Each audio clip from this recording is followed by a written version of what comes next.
everybody? I am Andrew Baydala. That is Juice Springsteen. We are live for Drew and Juice, the Little Larry Zabisco nod there. I picked up on it. We are live for our Money in the Bank preview show. It is this Saturday, live from Los Angeles, California. Kind of. It's really Inglewood. Always up to no good.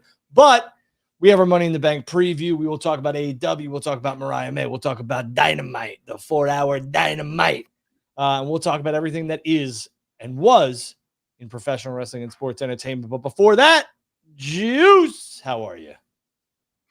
Pretty good, man. As if anything important happened today on any front, this is going to be the most important talking point, I feel like, over the course of the next hour or so. You brought up a lot of good things, man. Money in the Bank coming up. We got Worlds Collide happening all in one day. That's going to be insane.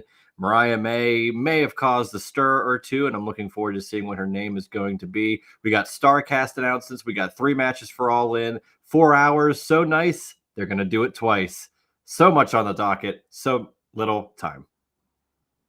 That's right. So little time. I don't know if you're frozen on everybody else's. I could see you, but it's kind of choppy. So if the chat wants to let us know, I could hear you though.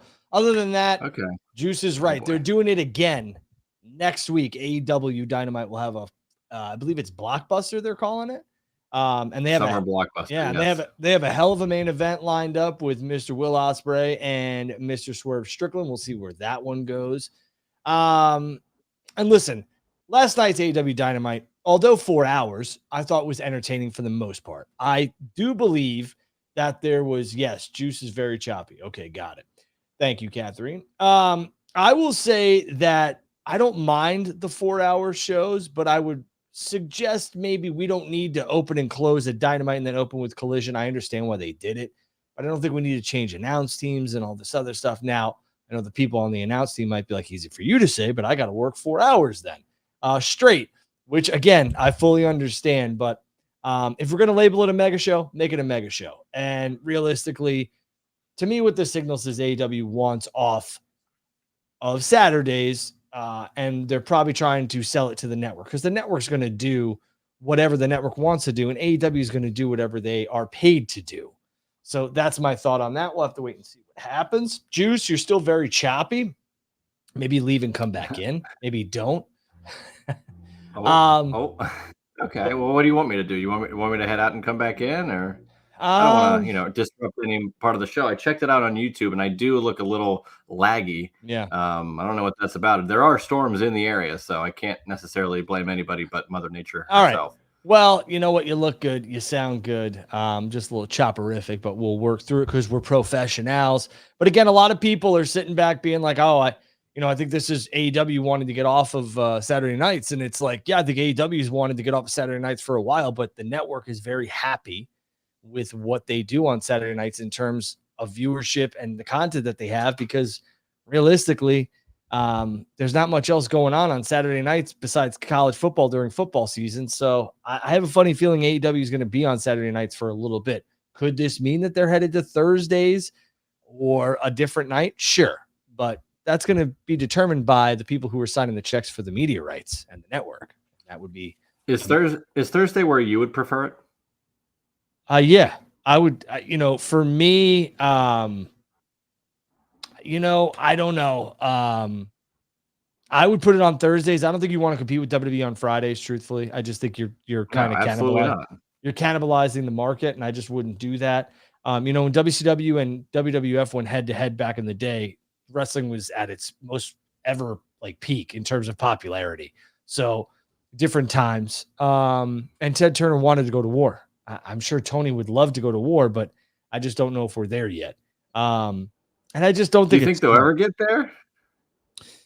Where head-to-head's a real possibility, even against SmackDown. I mean, that's a pretty big deal, though, if they were to do that. So, I mean, they were head-to-head with NXT, and I understand. Well, that's not Raw or SmackDown. I think if WWE had it their way too, I think they'd be off of Fridays. I think they'd love to do Monday, Tuesdays. So. They did that in the early SmackDown Live era. Mm-hmm. Were they live on Tuesdays or was it? Yeah. Yeah. Which is why they were taped on Tuesdays. That's how it originally was forever. And then they were like, that SmackDown Live 2016 to 2018 era, they put it live on Tuesdays, which was bizarre to start, but I liked it. And it was fresh. And that was your AJ Styles, Dean Ambrose stuff. It was good stuff. Yeah. Yeah, I don't know. You know what? A lot of people are like, "What are you, crazy?" I don't know. Maybe I'm a little Well, crazy. that's a loaded question. I used to love Sunday Night Heat because Oh yeah, there was just something on Sunday nights when there was normally nothing on. Like right now, Sunday Night Heat would be great because there's nothing on Sunday nights. Nothing. No yeah, pretty much. football. No nothing. So, and I don't know what. So for me, that's that was a good sweet spot for me. Sunday Night Heat never really had big matches besides the first couple of them. But I don't know. I think Saturday night for any promotion is a tough one unless it's a PLE or a pay-per-view. Let's talk about what is coming up here in Los Angeles, and that is Money in the Bank. We had a surprise victory on Monday Night Raw, at least from my perspective. I'm happy Punk didn't get into Money in the Bank because if there's no plans for him to win it, then it's pointless. But Sir Grande Americano won, and he is into the Money in the Bank, which is very interesting because AJ Styles ate the pin, and it started this whole rumor mill, and the flames were ablaze that AJ Styles is finishing up. You look much better, by the way, Juice. Is finishing up with WWE. Now, I'm going to say this, and then I'm just going to take over the show because that's his job. AJ Styles still has a contract with WWE. AJ Styles is, if he is going to be coming up as a free agent, would probably not be available. You could forget the all-in stuff. Not happening. He's man, actually obligated past July, I believe. So I'll let Juice take this one over. But Punk's not in it. I dig it because he's not going to win it. And Roman could cost Seth, but we'll get into that a little bit later. I think someone's going to cost Seth, and that's what is the intrigue, because outside of Seth and maybe LA Knight, purely because it's like, well, where is that next step for him? I don't know who's going to win the Money in the Bank. So we'll talk about that later. Dial-up was pretty prominent back in my day. I did have dial-up back in the taking up bandwidth. No, I was on my phone's 5G, so I was not. I turned my phone's Wi-Fi off. So thank you for the tip, but Hello, Frank Ellis and Steven and Catherine. What's going on, guys? Yeah, appreciate everybody checking out my my choppy frame rate. Your pixelated face. Yeah, it's tough. Hey, it probably looks better than my actual face in 1080p, but I digress. Look, man, last year you and JD had an episode of TNT, and I believe the topic was brought up of like AJ Styles contract situation, just early thoughts of like where it could end. And I was kind of on board with AJ Styles. And of course, in hindsight now, he's had a couple more opportunities, but AJ Styles has pretty much done everything in WWE to where I would not be as stunned for him to leave to go to AEW at this point. But yeah, I think the internet is both good and bad for this type of stuff. And I mean, there's people who are perpetually online. I get that. But I think, wrestling fans are a lot smarter than they were back in 20 years ago, even 30 years ago. So, somebody starts losing, people's wheels start turning, all this other stuff. And especially a guy, the star caliber and the name value of AJ Styles. I said it a year ago. I thought AJ would benefit his last 2-3 years in the business if he wanted to go have a run in All Elite Wrestling. Incredible. That business model was basically formed, and Tony's favorite, people to sign are former Ring of Honor and indie darlings. And realistically, AJ Styles is the indie and Ring of Honor guy. And the TNA guy. He's the anything but WWE guy up until he signed with WWE. Right. Now he has had a WWE Hall of Fame career. There's no doubt about it. But I do believe if you look at it from this perspective, and I think a lot of fans need to look at it like this at times. Obviously, you have your favorites, and I get it. And you could root and cheer for whomever you want, and that's fine. But AJ Styles is how old? 48, 49? He's up there in age for sure. So if he's going to be offered a 3-year deal with a lot of money attached to it to go over to All Elite Wrestling, he's only got so many more bumps left in his body that he should take as much money as he possibly can. Now, if it's the time off to be with family, and AEW is more than willing to accommodate that. And then maybe that's more valuable to him. Maybe it's the, I don't want to work Mondays, or I don't want to work Fridays. Wednesdays work for me, brother. And I'm going to get paid a lot of money. My friends are there. I mean, there's a lot of things to factor into this. I'm sure AJ has enough money saved away. And I don't know this to be fact. I'm just saying, I'm sure AJ has saved his money. He lives within his means, and he probably doesn't have to work another day in his life. But wives, children, bills, they all add up. So go make your money while you can. And if WWE is going to offer you great money and that's where you want to stay, then God bless you. But if AEW is going to offer you a lot of money and it's something you could get for 2 to 3 years and then eventually go back maybe for one last run, go for it, dude. AJ's in phenomenal, no pun intended, shape. So if AJ is going to jump ship, that is somebody on the WWE roster who I think not only could benefit from it, but I think I could see it. I can absolutely see it. The two guys that, are in WWE now that I think are, if everybody was a free agent when AEW started, the two guys that I think would have been like, all right, they're going to AEW would have been AJ Styles and Kevin Owens. And Kevin Owens, I think recently with a new contract, like it's pretty obvious that he probably thought. I think he signed a 5-year deal. He's not going anywhere. Yeah, he probably thought really long and hard about it because the same things go with him, like you said with AJ. His friends are there. He's done so much with the Young Bucks and Kenny Omega and all these guys for so many years.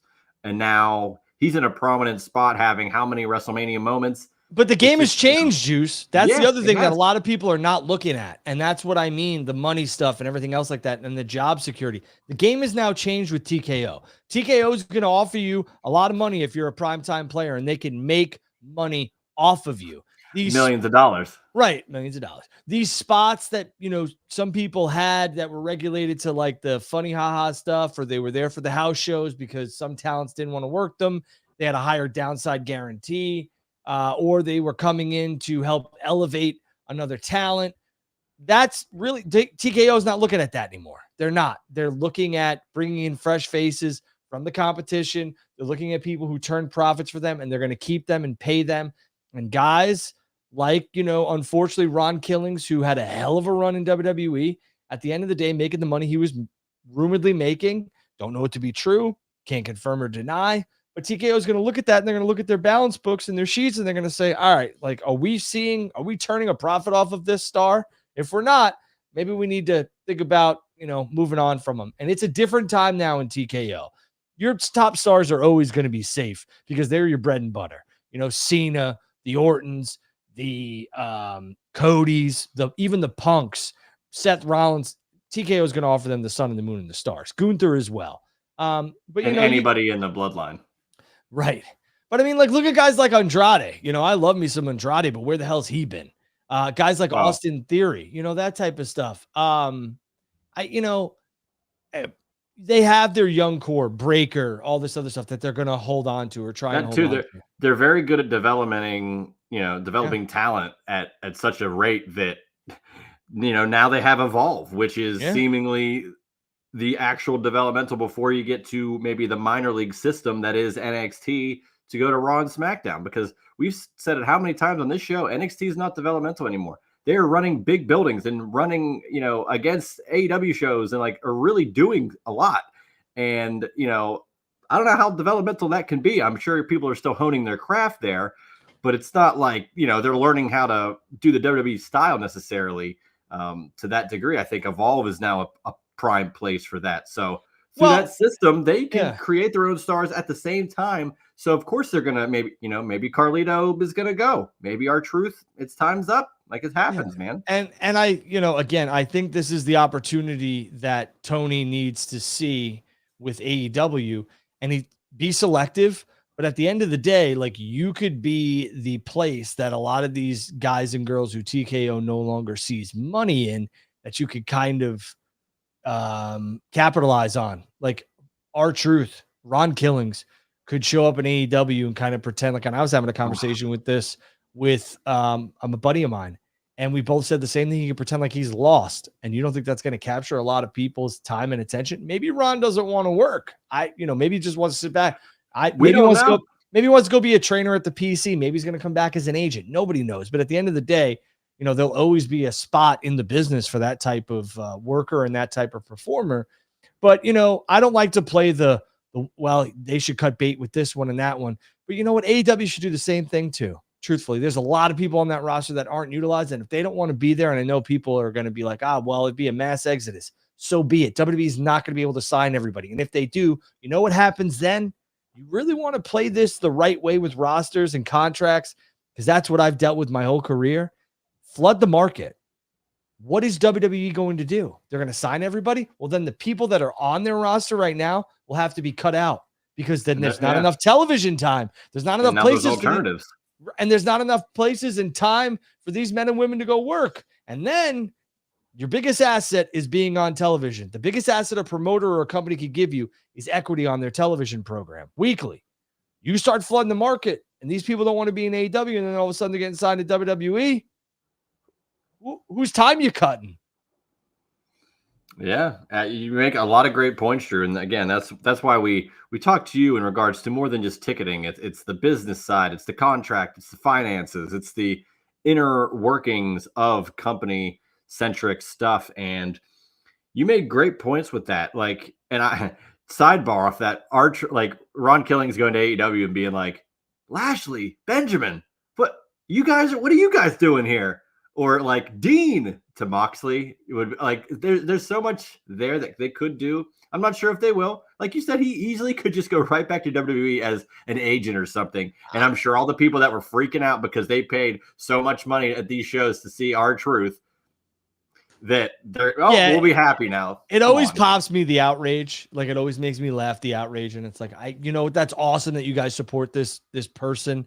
Absolutely. Or this persona or this character, but like, just chill. I want it to come from the right place and not have a sense of you're only saying this because there's another issue that's not being discussed, and this is an avenue to get there. That's not the way to do it. And to your point, like if I'm Tony Khan, or if I had a say, I would sit back and be like, let's bring in Truth let's bring in Ron Killings. Let's bring him in like on a per appearance basis. Let's bring him in from next week all the way to All In, see how it goes. And we could do the whole thing. Like he's walking backstage and he gets out of the limo and he's like, yeah, see, I got the raise, like I knew they would see it. And he walks over to Dean Ambrose, and he goes, yo, DA, what up, dog? Or, and it's that type of stuff. It works. Adam Cole, all those guys, like it just works. And it would be good. I know AEW is where the best wrestle, but man, let's have a variety, because that's when wrestling's at its best. So it works. It's a buffet. It is a buffet. But there's a lot of guys, and like I said, girls on both rosters that could use a fresh coat. And I think we're in a good place. We are. But again, for people who don't want to be in AEW and they complain about this or they complain about that, if I was Tony, man, I would tell them have at it. I really would. And I mean, unless it's your big stars, then you got to try and work with it. But I mean, guys you haven't seen on television, girls you haven't seen on television for a little bit, they think the grass is greener. Go mow it. Go ahead. And that's really relevant to the last couple of talent that have, were quote on the bench in AEW, just sitting out the rest of their contract, when if they just kind of cut bait, all right, we know where you're probably going to go. And if it's not WWE, you'll still find a job. So why are we waiting? Cut me, let me do what I got to do. And it's business. I think a lot of the guys and girls understand that. And it's just, I think as time goes on, maybe people will start realizing, okay, maybe that was the wrong move to hold these people down or back. Let them do what they want to do, and let the, chips fall where they may. Yeah. And the McMahons did this for a while too. They'd sign up talent so that they couldn't start up another company or whatever. Like this has been done before. But for me, if I'm not utilizing talent weekly, monthly, and they don't want to be here, thanks. See you.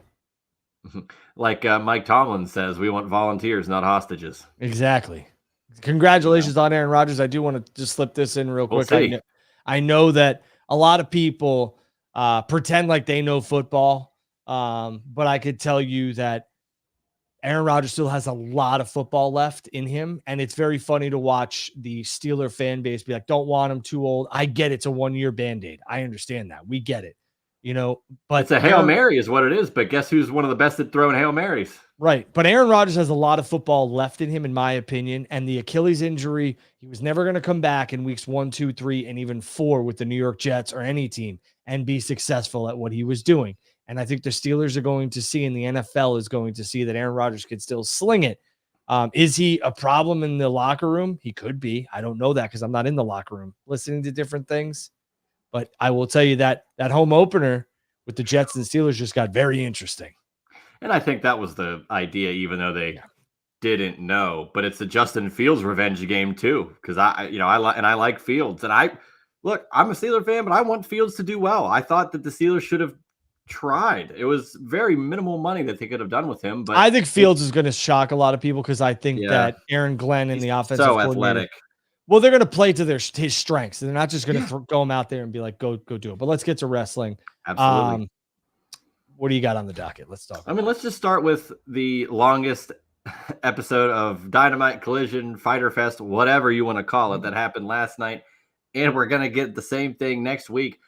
Drew, just in your, I saw you kind of going above and beyond on Twitter, kind of being like, you guys said you weren't watching this, but it's clearly you're watching all of it. So what are your thoughts on the 4 hours? And is it better that it was 2 separate shows, or would you rather be literally a pay-per-view? First of all, I never want to do anything for 4 hours. I really don't, unless it's like sitting in a pool, hanging with my buddies, or with my kids or something. I don't want to do anything for 4 hours. It seems daunting. So sitting down and watching a television show, in the middle of the week. Right. Is 4 hours long? Yes. I think they're testing out the market and everything else like that. And I fully get it. But I don't want to come on social media and be a sarcastic prick, but I saw a lot of people being like, I'm not watching this shit so long. Who's got 4 hours? Meanwhile, they're tweeting in hour 1, hour 2, hour 3, and we were getting close to the end. And I'm going to be honest. I fell asleep. I fell asleep at 10:30. I saw Tony's announcement. I was like 10:30-ish, maybe 10:45-ish. And I fell asleep after Tony's announcement, which I was thrilled that they made it official. Winner take all. Okada and Omega on American soil. I'm going to be there. Juice going to be there. Yeah.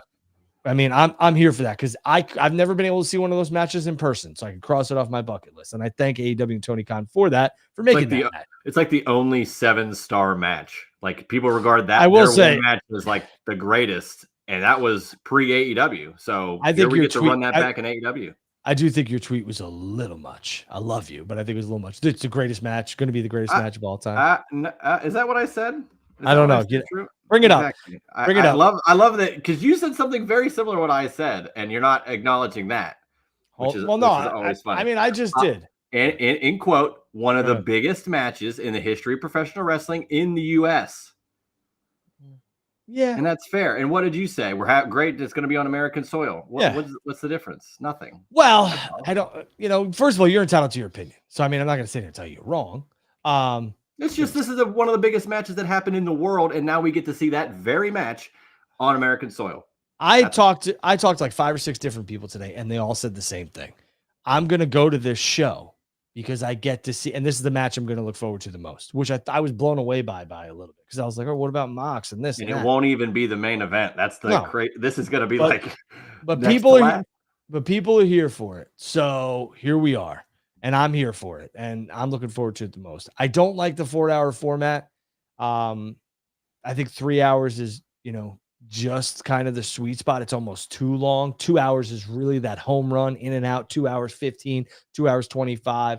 But I understood what he was doing. I understand what AEW is trying to accomplish, and kudos to those men and women for doing a 4-hour show. For me, I don't like the changing of announcers. I don't like that we had to rebrand the show Collision.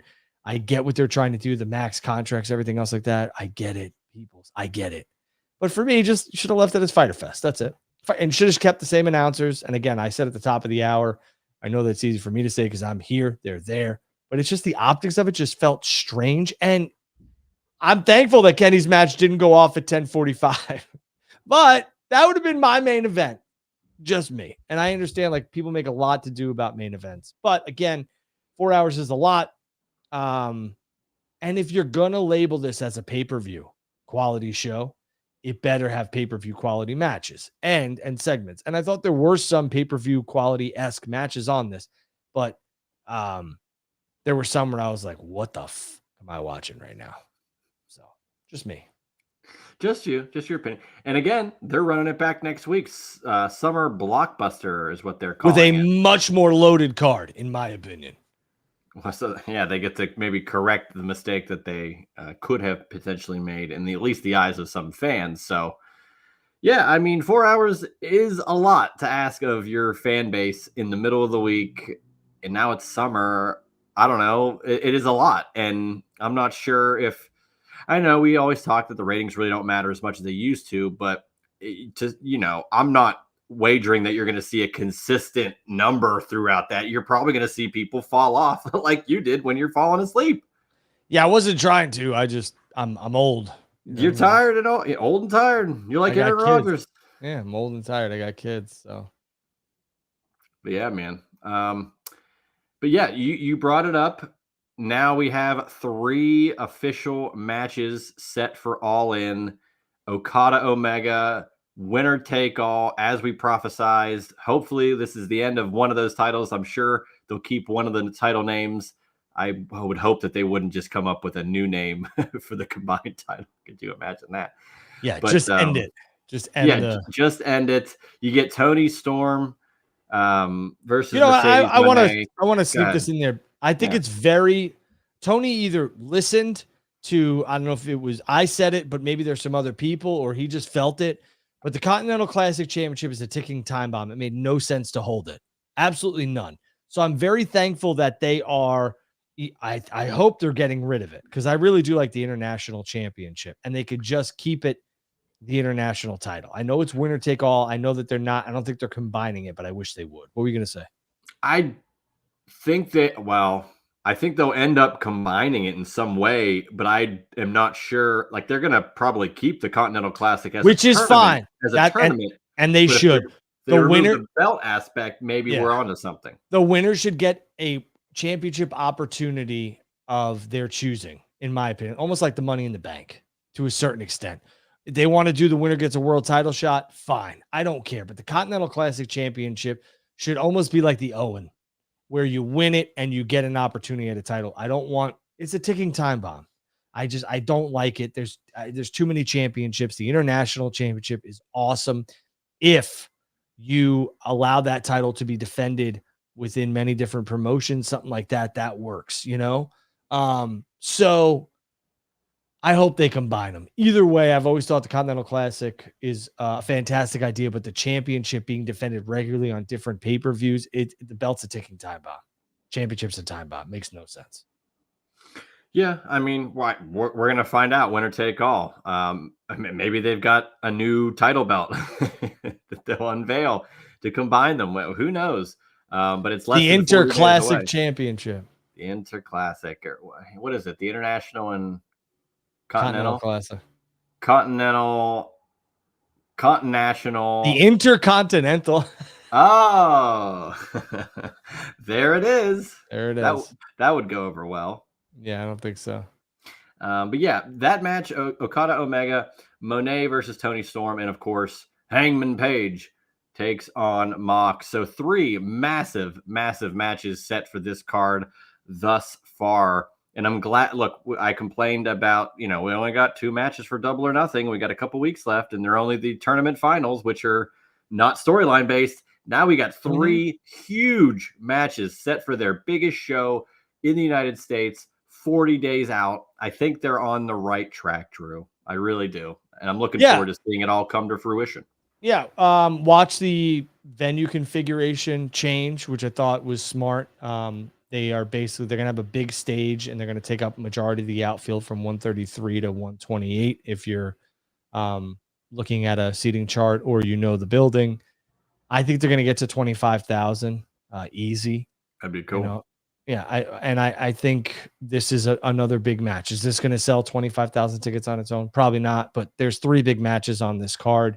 And I think for the most part, people have made up their minds whether they're going or not. And I've seen, I got to be honest, sorry to cut you off, but I've seen a lot of people being like, I can't wait to go, or I'm going. And I'm like, I'm not sure I've seen this type of encouraging optimism of actually traveling to an AEW show, as it were, when it's WrestleMania. So that it's Well, nice to see yeah. that, like, okay, big stadium show, it's doable, let's go. Mm-hmm. So And it's nice to see that in the fan base. and that's the thing. AEW fans, for the most part, are your hardcore wrestling fans, and a lot of them will wait and wait and wait. And I got an email notification yesterday because I work in the industry that AEW All In has high demand on the secondary markets right now, which doesn't mean people are buying, but it means that people are looking and they're watching They're the in markets. demand. Yep. Right. So, again, I stand by this, and I think this will happen. I think All Elite Wrestling will have 25,000 plus in the building at All In. If it's not 25, it could be very close to 24, 23, but I think they're going to get there. I don't think they'll do 30 like some people are suggesting, Yeah, but I I've do seen that a think lot. I do think they'll get to 25. I think 20 to 25,000 is perfectly solid. Like, it's, Mhm. this again, this is a huge show on American soil. You want to do the best you can, but you also don't want to assume that this is just going to be, well, we're putting every ass in the seat. Like, be happy and be confident in the amount that you do get, and accentuate the positives, hide the negatives. Paul Heyman said that a long time ago. And I think that is what a lot of wrestling companies should kind of listen to, is just what we do have, let's roll with it. What we don't have, let's act like it's just not a big deal. In the grand scheme of things, if we don't get 30,000, is that the end of the world? No, because we got 25. Like, turn negatives into positives. I know that they want, and it should be a goal, to break the other stadium attendance record that AEW has, which I think is at 21,000, which is What was Arthur that? Ashe. Grand Slam, yeah. Yeah. So, we'll see. I think they'll get there. Yeah, I'm very curious to see that two of the people that will be in attendance will be yours truly and you, Drew. So that's two of 25,000. Yes. I also wanted to add this. So a lot of StarCast, for those out there that are enjoying meet and greets, legends, AEW talent, what have you, StarCast is coming back, and it's going to be at All In, that weekend in Dallas. And they've announced quite a few talent that's going to show up. And I just want to kind of quickly run that down, because Yeah. it's been kind of silent up until this week. We're about a month out, and they're going to get the ball rolling here. So we got Jon Moxley, which is pretty huge, just considering he's the champion going into the big event. Sting, this is his last year doing any face paint and the whole gimmick. So make sure you get that in. Tony Storm, Bryan Danielson, which I find interesting, because I know you've said, Drew, whether it's a casino gauntlet match or just some sort of interaction, you would like to see Bryan Danielson on screen during the pay-per-view in one way or the other. Danielson's going to be there. So is Darby. So is Eddie. I mean, it's their largest and it's their biggest event. I mean, if these guys are available, I'm not saying they're going to wrestle, but the whole kit and caboodle is going to be there. Swerve Strickland, the Hurt Syndicate, Mina Shirakawa, the Ops, and then these are some heavy hitters, I must say. Ric Flair, of course, Bull Nakano, who a legendary women's professional wrestler. We've got Elena Black, which I believe is the former, is that Cora Jade? Formerly Cora Jade? Yes, I believe so. Yeah. I said Shotzi Blackheart as well. The one that I'm like, that floored me and a lot of people today was the alpha male Monty Brown, who never does these appearances. I and saw here a we lot go. of that. Yeah, I saw a lot of that. So I'm hyped for that. I wonder if he'll pounce me into the next row. I think that Conrad is a smart businessman in terms of this type of stuff where we all knew that AEW was going to be heavily involved, but a lot of the AEW talent is already doing a bunch of signings, and they have done across the countries. They do WrestleCons and all this other stuff. So the market's kind of been flooded. So Moxley doesn't do many. That's a huge get, especially for the AEW fans. And I haven't seen Monty Brown, and I don't think on any of these I could be wrong. Maybe he did WrestleCon. I don't know. I don't think he did. The last time very recently, I think they were either in his hometown for AEW, but there was a photo of him like before Dynamite or something with I want to say it might have been Jeff Jarrett, but it was like a TNA-esque photo. But that was like circling, and I was like, oh look, Monty Brown, he's still around, he still looks good, and now he's going to do an appearance. So I think that's really, really cool for a very underrated TNA talent that kind of got sidetracked when he went to WWE and got repackaged as Marcus Corvon. Yeah, they got Rick. Rick does every signing under the sun, so that's not a shocker there. Danielson doesn't do much, so like we talked about, I think that's a good one. But I mean, looking at this AEW roster, and people who don't do signings, Kenny Omega would be a huge get. Okada would be a good get. I know that Will is doing WrestleCon for SummerSlam. It's not like, branded that. But it's SummerSlam weekend. And I'm going to say, if they could get Taz, because he never does any signings, and you could go out and get Jerry Lynn. Like, you get those two guys, the ECW people, I think would love that shit. So Comrade Smart, he'll get stuff done. But I mean, that's for me, like, if you can get, and this is going to shock a lot of people because people be like, what? But if you can get Britt would be a good get. I agree. You're preaching to the choir here. So, we'll see. Yeah. But Starrcast should be a blast. We'll be there. So, yeah. Conrad is the Podfather. So, he's kind of got everything.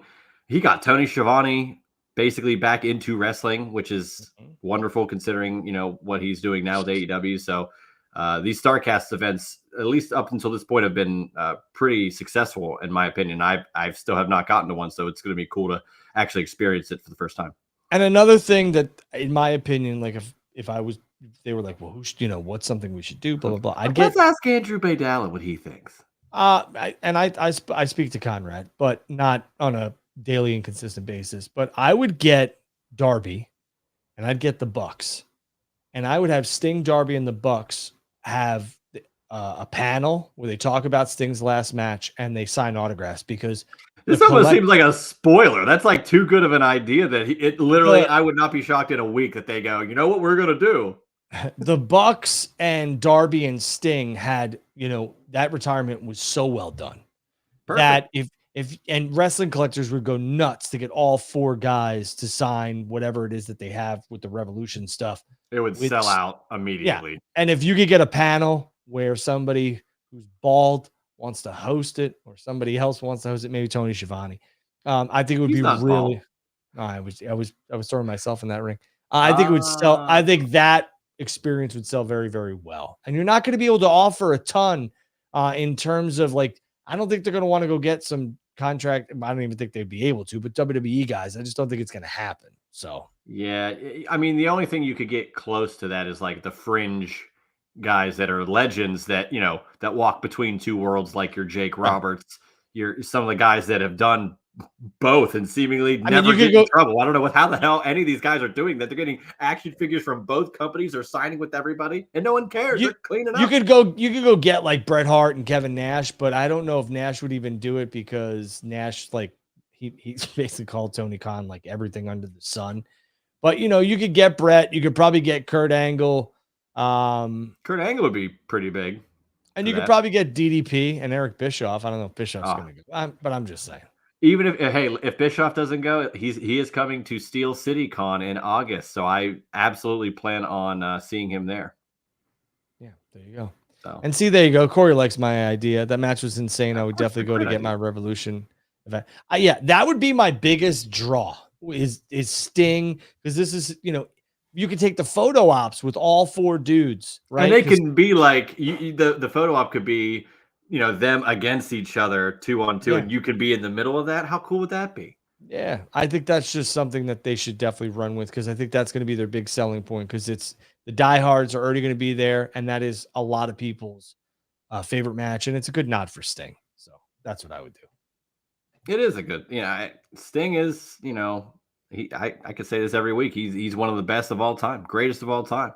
he did it all, has done it all, and continues to make these appearances. And he's grown out one hell of a bit. He's got so much more hair in his beard than you've ever had on your head. So that's somewhat I mean, I could absolutely grow that. He has like a goatee. It's crazy. Yeah. It's a goatee. Yeah. But yeah, it's a few people could rock it, but yeah. Yeah. So Sarcast, that'll be I think Friday and Saturday of All In weekend. So I mean, if you're in that area or if you're traveling down there, there's so much to do. There's Super Card of Honor as well. There's a plethora of pro wrestling down in the Dallas, Texas area. So looking forward to that. Brought up All In as well. I think we should kind of transition into some World Wrestling entertainment. What say you, Drew? Yeah, I'm here for it. So you did mention R-Truth, and I brought up Carlito getting released, unfortunately. And I know we really don't deal in dirt, but I just want to get your opinion on another person that has been rumored purely based on them getting rid of a lot of WWE things in their bios, and that is The Miz.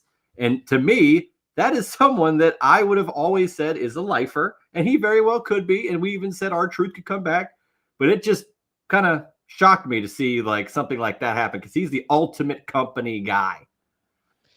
Yeah. Again, I'm sure that TKO is going to look at what their budget and everything else like that. And I'm not going to speak on somebody who is currently contractually obligated. And I think one of the downfalls of the internet is this type of discourse, because people are like, oh, he took this and that out. Like they're going to cut him, and that's somebody's job. So yeah.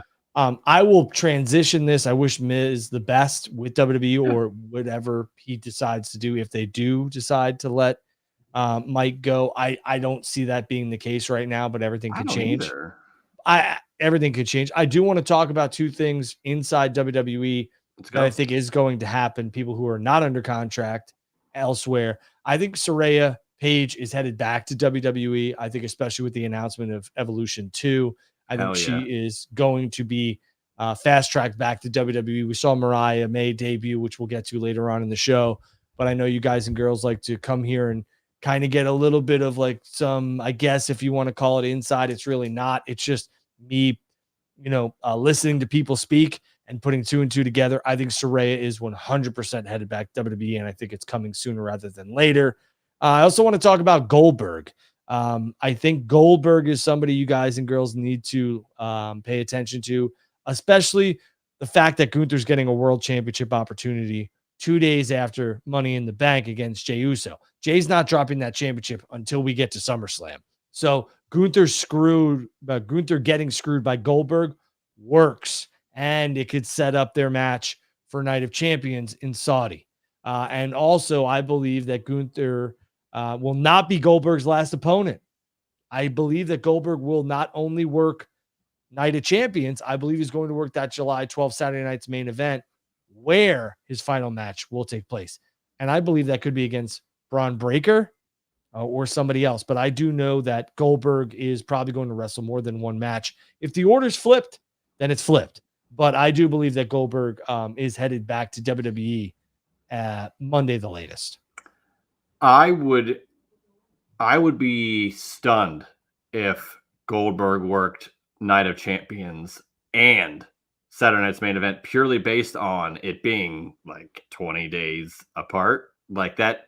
It's all about that money, brother. I mean, if the Saudis want Goldberg, can Goldberg's body hold up with two intense matches like Gunther and Braun Breaker?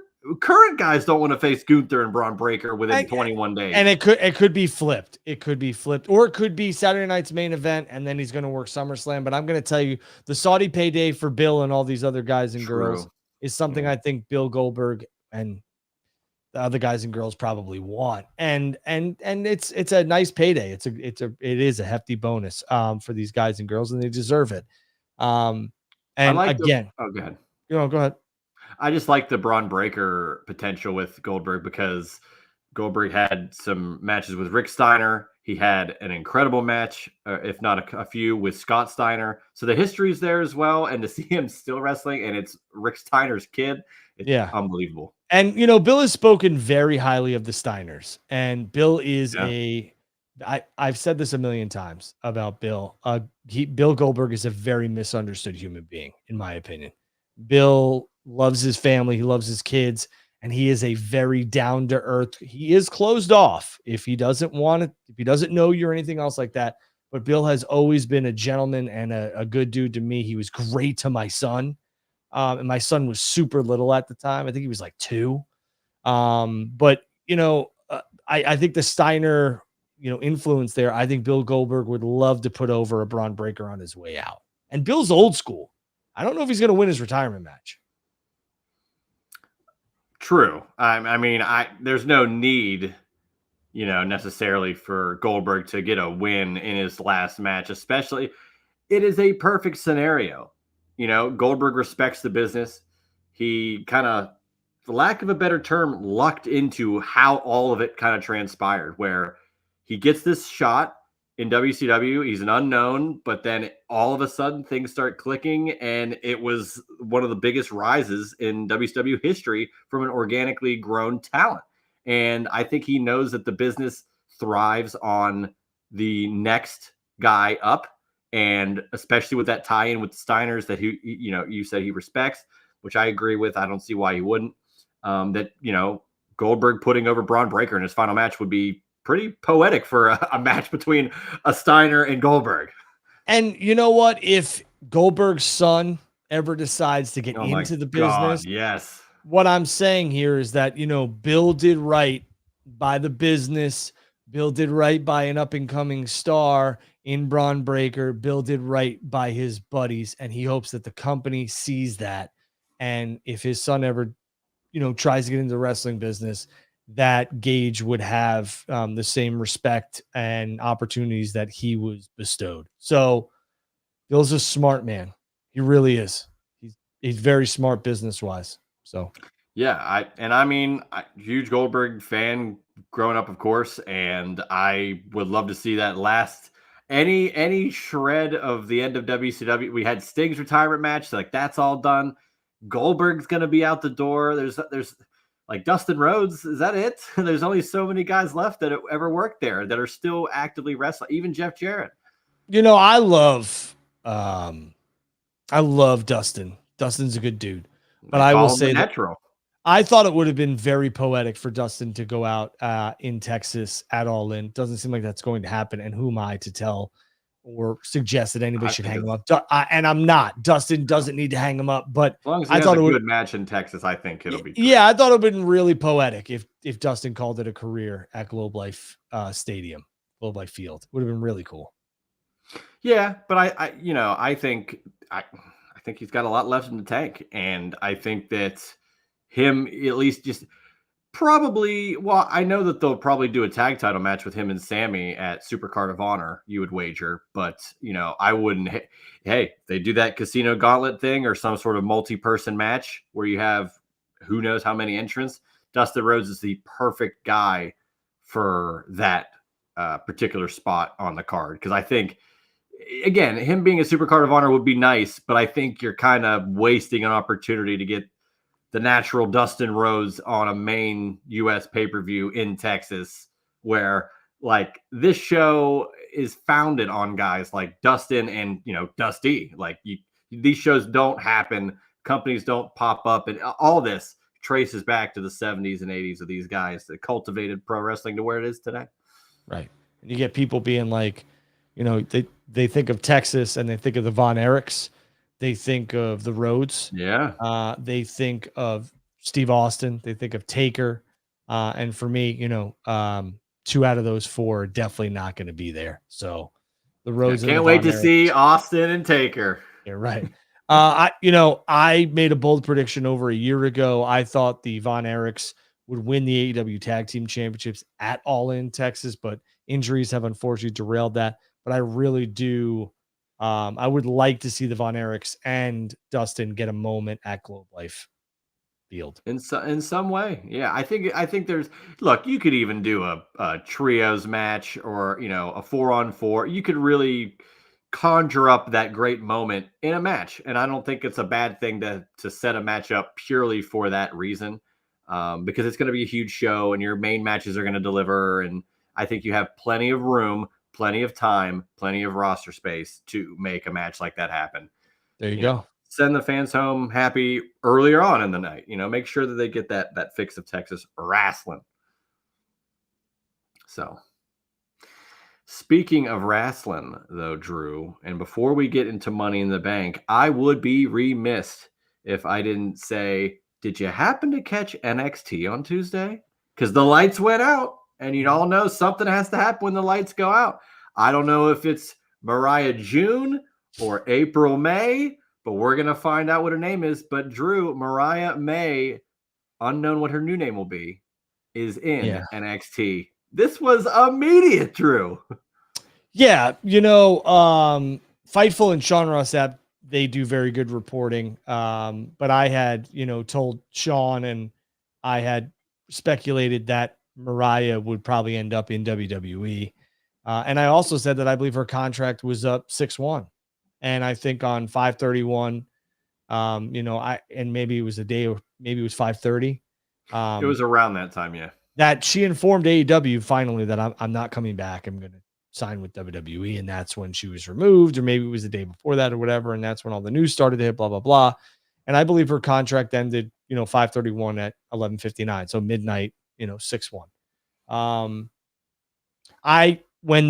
When I saw Stephanie Vacour drop the title and I saw Stephanie Vacour on Raw, I thought to myself, boy, Mariah's headed to NXT. But I kept it to myself. I didn't ask anybody because nobody was going to describe what was going to happen anyway. No one's going to, you know, spoil that debut.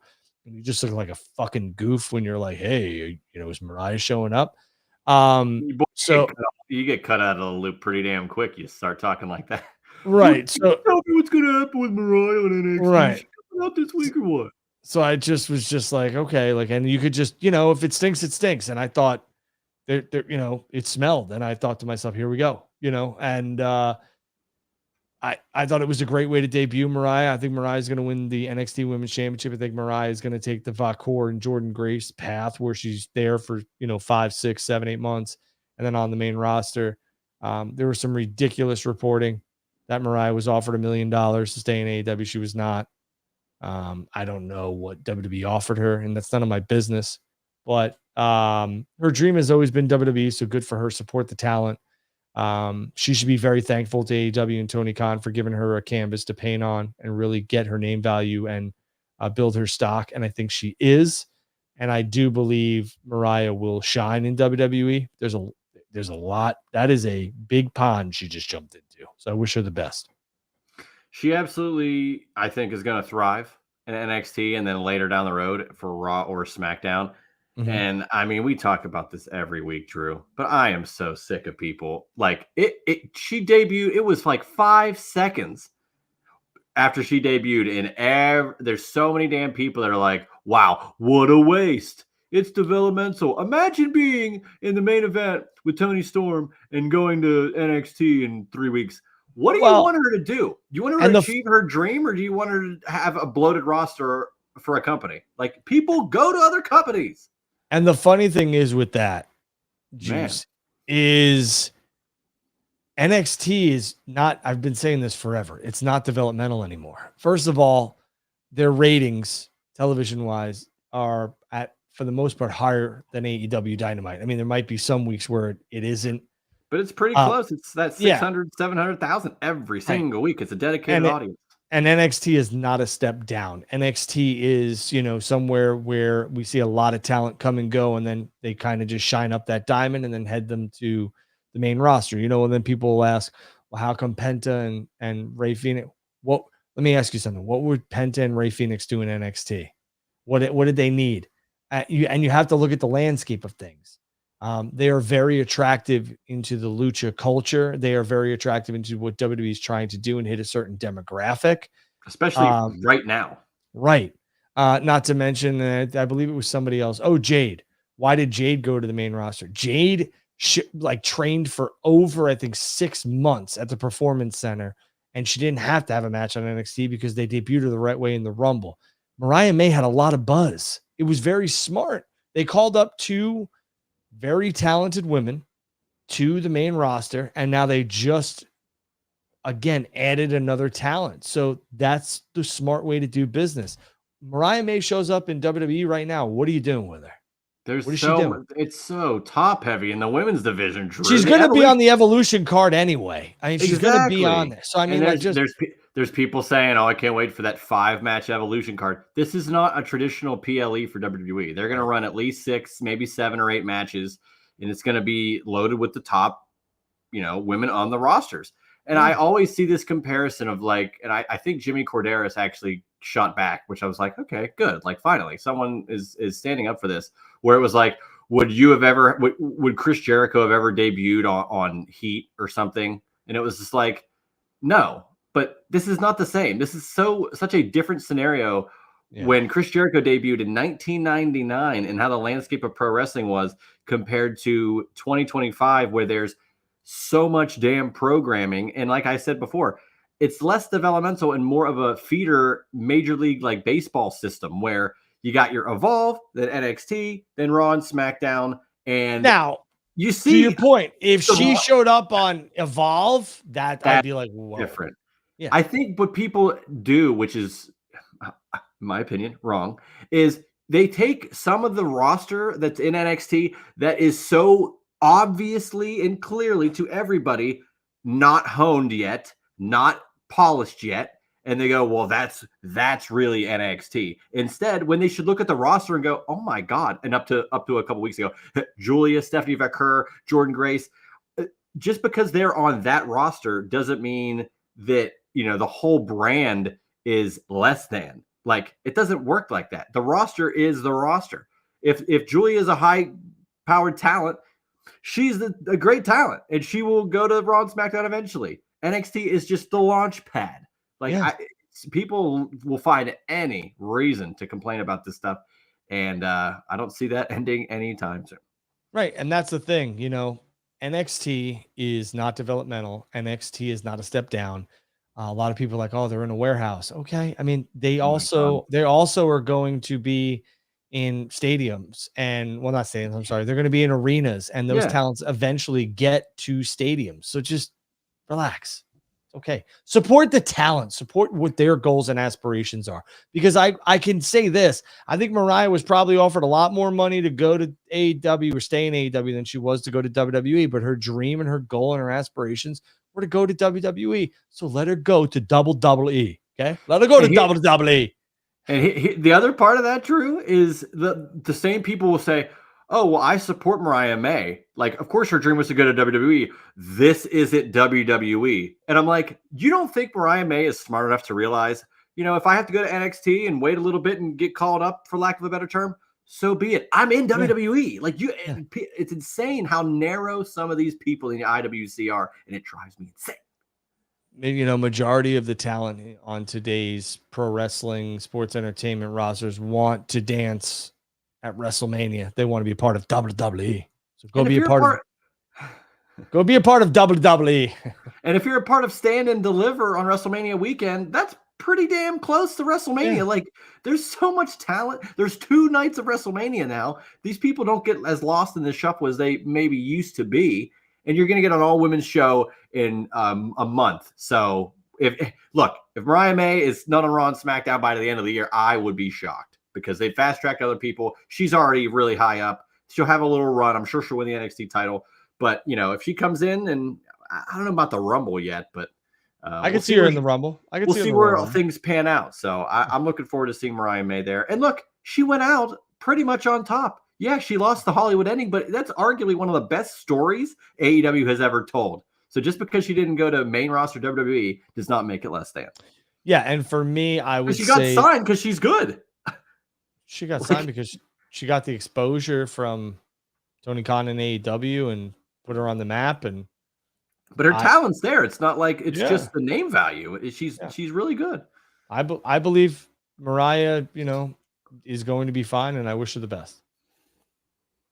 Yeah, again, I really am looking forward to it. So we shall see. But let's get into what we are here for ultimately, Money in the Bank. It is Saturday. I think, is it 7 or 8? I'm not really sure when it starts. 7, your time. 7 here on the East Coast, but it's at the Intuit Dome, which held the first Raw on Netflix, which I'm thrilled that they get to now run a PLE out of there, because the optics of that venue were amazing for that first Raw on Netflix. They always utilize the drones, but this is a very high tech, next level building. Well, and the So lights on the seats and everything else like that, like it's going to be very yeah, to get a big 5 PLE like that, I think it's going to be a very exciting show. And as of now, we have 4 matches, but I would not be shocked if they added a potential 5th on SmackDown, because they have been known to do that, where they just kind of shoehorn in a match at the 11th hour. But we'll see. But as for now, we got 4 matches, 2 Money in the Banks, an Intercontinental Championship match, and a massive tag match that has a lot of implications if the Money in the Bank men's match happens earlier in the night. So we'll talk about all that. Let's kick it off, Drew. Lyra Valkyria versus Becky Lynch for the women's IC title. Now, if Becky loses, she can no longer challenge for that title as long as Lyra is champion. But if Lyra loses, she will be forced to raise Becky's hand and acknowledge Lynch as the better woman. Drew, how does this pan out for you? I think Becky wins the Intercontinental Championship. I think she adds another layer and prestige to that title. And I think Lyra will eventually win it back.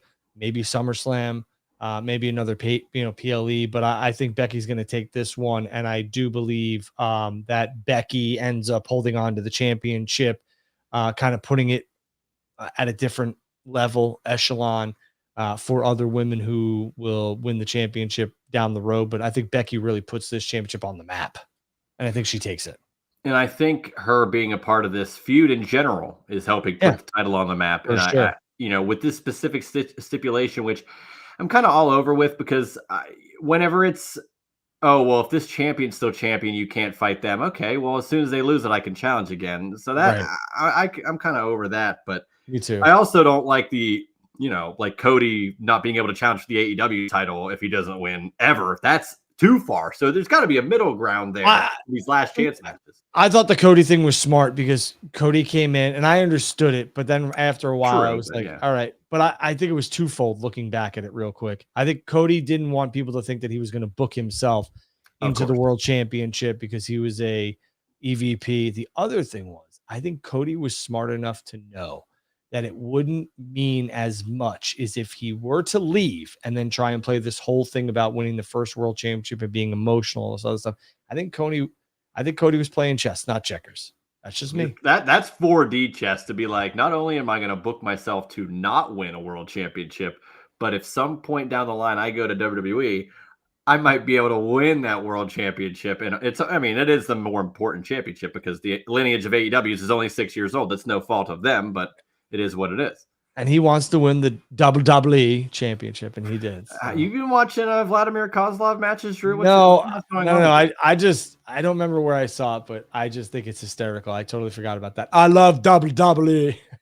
I think I have that video in my photos at the ready for any sort of good post. So there's a lot of accounts that need that thing. So what you mean, the Fed? Yeah. Oh God. I love the Fed. I'll never. Anything can happen in the World Wrestling Fed. I don't get it. All right, next match. Well, wait a second. I want to tell you what I think. I think Becky Lynch is going to win. I thought you said. All right, go ahead. No, I just set it up for you because it's Drew and Juice. Got it. Go ahead. That's all. I think Becky's going to win. She's going to elevate the championship, and I think it plays better if Becky's not, doesn't necessarily cheat to win, but has a not honest way of winning, because not only does she win the title, but Lyra has to then say, Becky, you're the better woman, even though, you cheated. And I think that's better for storyline purposes. I love how it's like, well, I don't think she's going to cheat, but she shouldn't win, normal. Honestly, so she's going to cheat. Yeah, go ahead. Well, that's how she's going to look at it from her perspective in kayfabe. So why not roll with it? So yeah, I think it's going to work out. You said SummerSlam, you don't think they could just run it back for the third match at Evolution? Their third one-on-one? Yeah, that's a good one. I like it. Because you got to be on board with this. There's no way the women's IC, US, tag are not on the line. They're all on it. They I got to think be. Yeah. I think there's probably this is a 7 to 8 match card, and though people will be like, "What? Triple H doesn't do that." Yeah, well, This is a different type of show. yeah. I think the NXT titles will be on the line. I think the NXT Women's World Championship. I think the North American Championship. And yeah. I wouldn't even hate if it was, somewhat like, when they do Crown Jewel, when you get, what if you had the NXT Women's Champion against the NXT North American Champion? Like, do that. You can get that on the card, not necessarily have the title on the line, but get the star power there. And as we've said, you're probably going to have some legends as well. So I'm looking forward to seeing how that card shapes up. One hell of a weekend that's going to be. Go ahead. You were going to say something? I got to get this plug in before I forget. Okay. Instant hydration. This is my new hydration. It is truthfully, it's fantastic. What happened to Pedialyte? I'm still with Pedialyte, but Instant Hydration sent me this. They sent me a couple boxes. I will tell you, I took this morning and I took it this afternoon after I was done outside working on the garden and everything else like that. When I got done with work, and it is a very, very good electrolyte drink. Sea salt, ocean minerals, no garbage. Magnesium, potassium. Go get yourself some instant hydration. I like the lemon lime flavor, so go get yourself some. Hey, that fits with the aesthetic of our show, Drew. Good on you. It does. Didn't even mean to do that. What's the next match on the agenda? Let's talk women again. This could be, at least on paper, the most stacked women's Money in the Bank match that they've ever done up until this point. Alexa Bliss, Roxanne Perez, Rhea Bloody Ripley, Julia, Naomi, and Stephanie Vaquer. I could see any one of these women winning. In fact, I think that it's less likely for someone like Rhea Ripley to win because she's already been to the mountaintop, which is saying so much considering how, highly regarded she is. I am going to go and say Roxanne Perez takes this. I know Naomi is the odds-on favorite. But Roxanne dealing with the Judgment Day, I think it plays into pissing Liv Morgan off more for Roxanne to be even more successful. So give me Roxanne Perez to win this. Drew, what say you? So I know the big rumor, and everyone's jumping on it now, is that Naomi's going to win this thing. I would love to see it. It seems like everybody and their mother's talking about it. Again, would love to see it. I think Naomi would benefit from this briefcase. It's also a heel, so it works. Heels work best with Money in the Bank. I agree with that. Yes. The face stuff really doesn't. Unless you're Rob Van Dam or Punk. Like, you got to be. Yeah, and you got to call your shot at a specific event, blah, blah, blah, blah, blah. I'm going to go with Stephanie Vaquer. Oh, my God. That's a hot shot. I know that they really, really like her, and they should. I mean, I put out a video a year ago saying Stephanie Vaquer is everything you would want in a bona fide superstar. She needs to work on her promos, but that could be taught. I'm going to go with Vaquer. I easily could see Naomi, and I would love to see that for the feud. But I'm going to go with Vaquer. I think that would be fascinating if we saw Stephanie Vaquer as the winner. Let's go to the men's Money in the Bank ladder match here. This is a very interesting crop of talent. Solo Sikoa, LA Knight, Penta, Seth Rollins, Andrade, who said, I don't know what the hell he's doing, but he's in this match, so he's somewhere. And El Grande Americano. Again, the odds make it seem like it's Seth, but I think Roman or Punk or someone will not let that happen. So in that case, if it's not Seth, LA Knight would be my number one choice out of the rest of them, but I'm going to spoil the juice box for tomorrow, but I made this prediction with Josh Eisenberg, and I'm sticking to it because I think it's good heel heat. We also talked about Money in the Bank being best for the heels. My Money in the Bank winner is El Grande Americano. Oh, man. Well, you just want to watch the world burn. I like what Gable's doing with it. I know. What are you talking about? Right. I know a lot of people are upset with the character and everything else like that, but wrestling is a form of entertainment. It's not, to be taken seriously. I think they should open up the floodgates to do all sorts of different crap? No. But again, I think this is it's okay. I'm not going to go with El Grande Americano. I'm going to go with either LA Knight or Seth Rollins. I think Roman screws Rollins. I think we're going to get that match at SummerSlam. A singles match works. But it might be too early to do that too. So I think Seth's group, okay, which they need a name. Yeah. They could just go. How about just the Revolution? Why not? Well, that was done in late stage WCW, and only I would remember that. So that's not going to work for me, brother. Well, nobody gives a shit. So I'm going to go with the Revolution, or you can go with like the Visionaries or something. Why can't that was a Visionaries was an old Survivor Series team, I think, whenever they blinded Jake Roberts. Okay. How about the arrogance? Yeah. Why can't Paul Heyman just be like, this is the new Dangerous Alliance? That works too. But I digress. Go ahead. Seth's group, I think Seth holding the Money in the Bank briefcase, and then hit the tag team of Reed and Breaker holding the World Tag Team Championships works as well. I think this group is going to accomplish that. So I'm going to go with Seth, but I'd love to see LA Knight. 2 heels winning the Money in the Bank. Cool. For me, though, I will say this. The Rumble had 2 vets both claim victory, right? So they really didn't, quote unquote, make any new stars with the Rumble. If I'm Triple H and I'm, booking this and whatever else, I'm going to try and make 2 new people. So I'm going to go with Vakor and I'm going to go with LA Knight because I think that really makes 2 new bona fide main eventers. LA Knight's kind of on that cusp. They just haven't pulled the trigger. Seth works for me too, but Vakor you're really making. And I think Money in the Bank, if you're going to do the Rumble where it's established guys and girls win that one, cool. Give me 2 Money in the Bank winners that are going to push these people to the next level.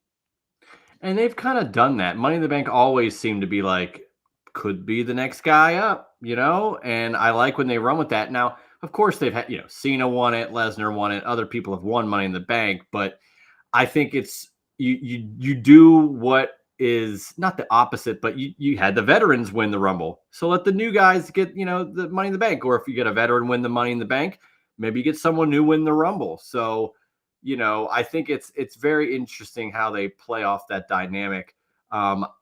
Look, LA Knight, you said it, man, the trigger has not been pulled yet. And he's been at the top of, stardom since fall of 2023.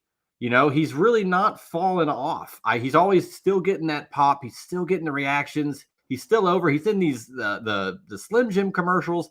He's all over TV.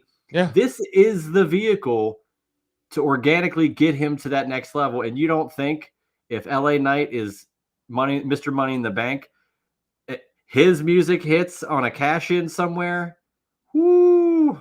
That is some good stuff, Drew. But I brought up this match purely before the tag team match, which, first of all, do you think the tag match main events this show?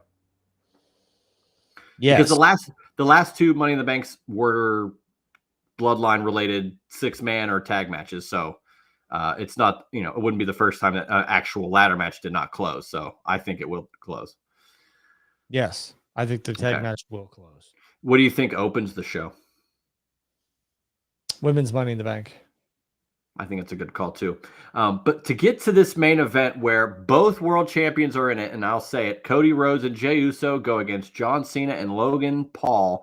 The fact that the Money in the Bank men's match would happen before this gives so much more intrigue to this match, because whether you want to buy it or not, anybody that has that case looking at this match and goes, wow, both champions are here, and what if one gets their ass kicked? I'm cashing in, or at least teasing it. And you got Jey Uso with Gunther looming 2 days after this show. You don't think he's got that in the back of his mind in this match? So this is a very interesting tag match.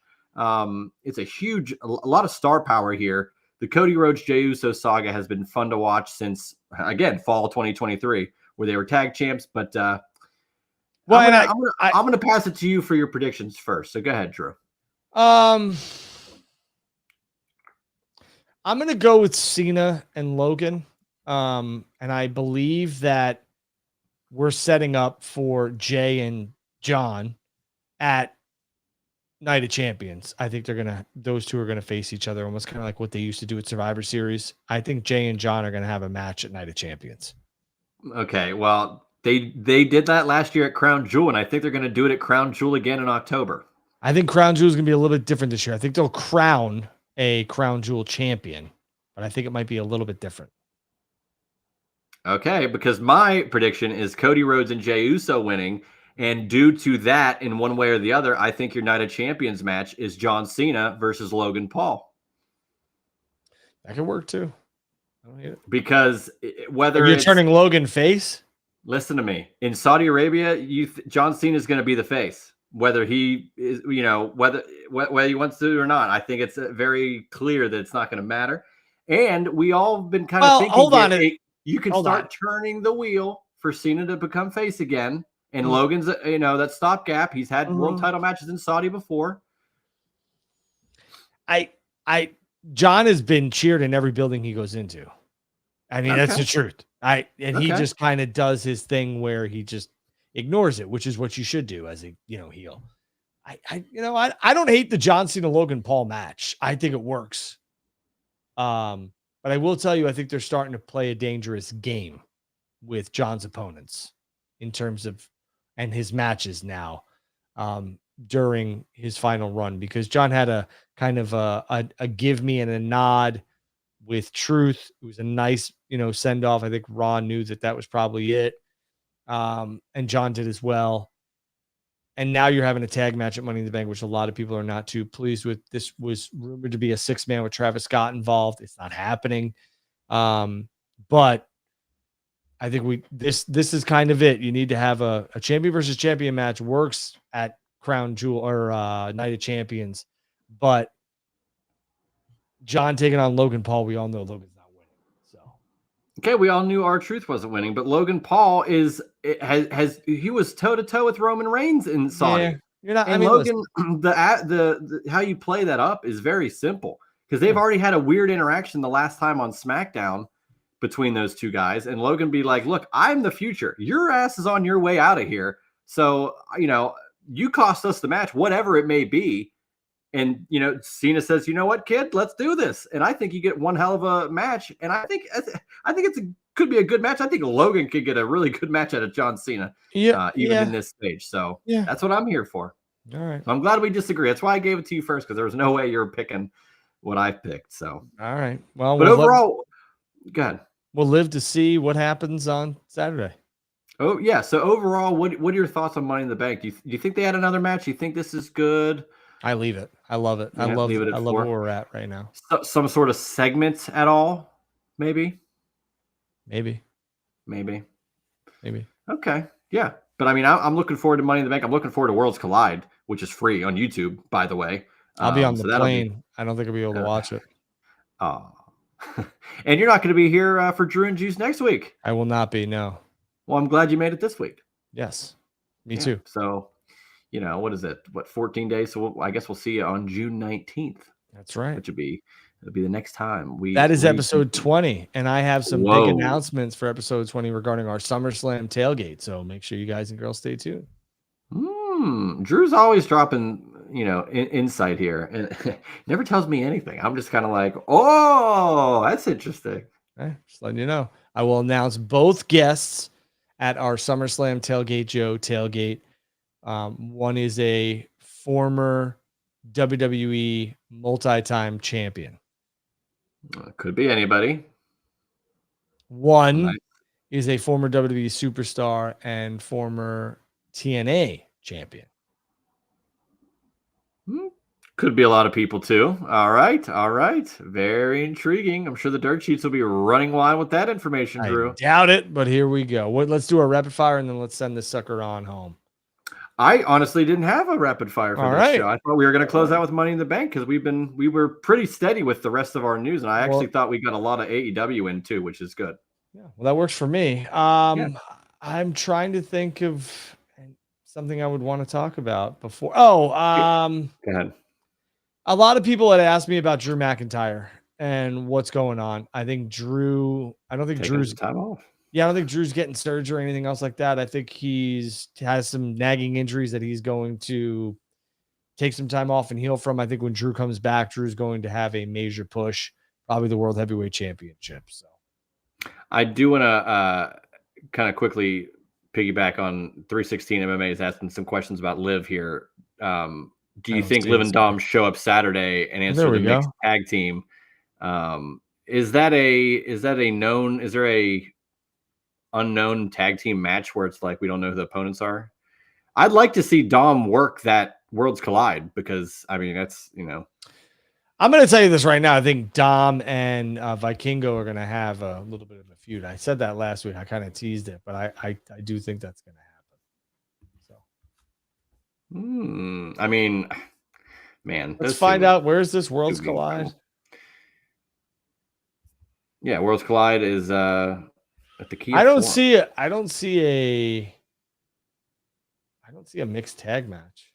Yeah, all I see is five matches thus far. Two 6-mans, which is premium lucha stuff. Yeah. A tag match with Stephanie Vaquer, who's doing double duty, and Chad Gable potentially would be doing double duty if Drew is correct in saying who he is. And then arguably, my God, Ethan Page, Javon Evans, Laredo Kid, and Ray Phoenix for the NXT North American title. Look out. So I'm looking forward to a great weekend of wrestling. It seems like we say that every damn week. It's like, oh, we got this. You a big fan of Mr. Iguana? Can't say that I've seen him wrestle. Me either. Pat McAfee and Michael Cole are, though, so God bless him. Well, if you hear about Michael Cole when he talks about any rapper that's brought up, he always says, that's my guy. So I assume he just will say that about anybody that he may or may not know who they are because that's a nice cover. Yeah. So Mr. Iguana is my guy. That's smart. Speaking of my guy, that is Juice Springsteen. You can follow him at Juicy Steen. I am at Andrew Baydala. The Twitter handles are down below. We are going to be at All In. We're going to be at StarCast. We are going to be at ROH Super Card of Honor. Yeah. We got a full week coming up here in July. We will see you guys and girls in Texas. If you're going to be there, make sure you either shout out Juice or myself or DM one of us. Yeah. Love to get a group of people together and just have some cocktails or some food and just discuss wrestling. So if you're in the area, don't be shy. Come say hi. Juice, anything you want to plug before we get out of here? No, not really. Like I said, me and Josh Eisenberg dove into the Money in the Bank card and had our full-fledged prediction show that went well over an hour. So, I saved the good parts for Drew and Juice, the main portions of that were the meatiest. But the in the weeds stuff I say for the Juice Box. So check that out at Juicy Steen on Twitter. But you can just look up the Juice Box with Juice Springsteen wherever you listen to podcasts. The Juice Box. I am just Andrew Baydala, not the Andrew Baydala. This is Final Bell Media. Make sure you like, subscribe, and follow. Hit that bell for notifications so when we go live, you will not miss a show.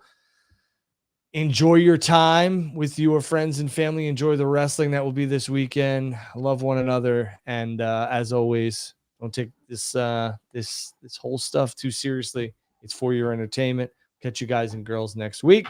2 weeks. 2 weeks. That's right. Appreciate all the love and support. There's a lot of people in here.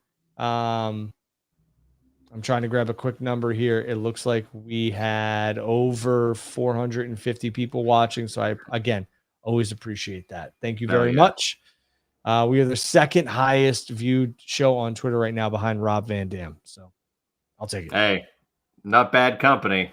No, not bad company. Juice, as always, good to see you. And we'll see you guys and girls in 2 weeks. Cue the frog, I guess. Cue the frog.